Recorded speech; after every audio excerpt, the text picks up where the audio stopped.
le ministre, qui sont là dans nos contrées, et la maman de Sylvestre, qui a les yeux rougis par la fumée. La différence n'est pas qu'un petit détail, non. La première prit en ville, la deuxième sombre en campagne. L'une fut d'abord fillette dans une école, d'où elle tient ce boulot reconnaissant. L'autre porte toujours des séquelles entre ses cuisses et dans les yeux un avenir transparent. Car quand madame vous racontait ses jeux de rôle dans la cour de récré, il s'agissait déjà de la vie réelle de l'autre, depuis toute petite au foyer.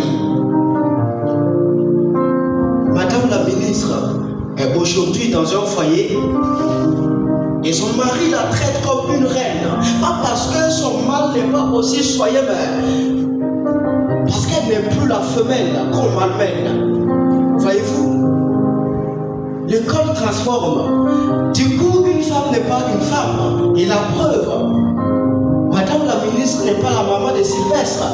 Et tout est parti de ses parents qui en ont fait un rêve ou un animal pour un être dominant qui en fera une épouse ou juste une femelle. Ainsi, la maman de Sylvestre est occupée 24 sur 24, mais occupée par un boulot ingrat. Demandez même au papa de Sylvestre ce que fait sa femme, et il vous dira rien du tout. Elle est assise là-bas. Elle oubliera tout de suite de vous dire que sa femme est une machine, qu'après cette grossesse de suite, elle s'occupe de 4 gamins et 3 gamines. Que de la première à la dernière tâche, c'est de l'aube jusqu'au moment où les animaux ruminent. Elle fera d'abord la vaisselle, puis lavera les toilettes ensuite. Elle les nourrira tous les 7, de la plus petite à la plus grosse tête.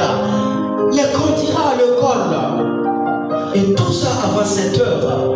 Parfois c'est dans la meule ou le moulin qu'elle pile. Mais la famille doit manger avant 10 heures.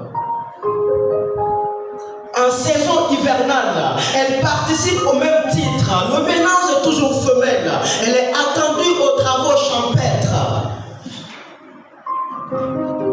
Le soir, elle rentre avec du bois. Elle ressortira aussitôt avec la puisette. Car en temps de froid, papa de Sylvestre se lave au chaud ou à l'eau ambiante. Voilà ce qu'elle fait et qu'on dit qu'elle ne fait rien. Et que moi, ça m'arrache de savoir que ce boulot ingrat au quotidien ne lui garantit ni salaire ni hommage. Car après ce dur labeur, il y a aussi entre minuit et 4 heures du matin. Messieurs a de ses ardeurs. Messieurs, madame, c'est comment on les arrête. Voilà ce qu'elle fait. Et qu'on dit qu'elle ne fait rien. Et que moi, ça m'arrache de savoir que ce boulot ingrat au quotidien ne lui garantit ni salaire, ni hommage.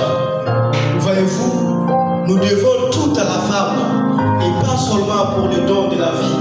Parce qu'à chaque homme, elle représente une mère ou une épouse.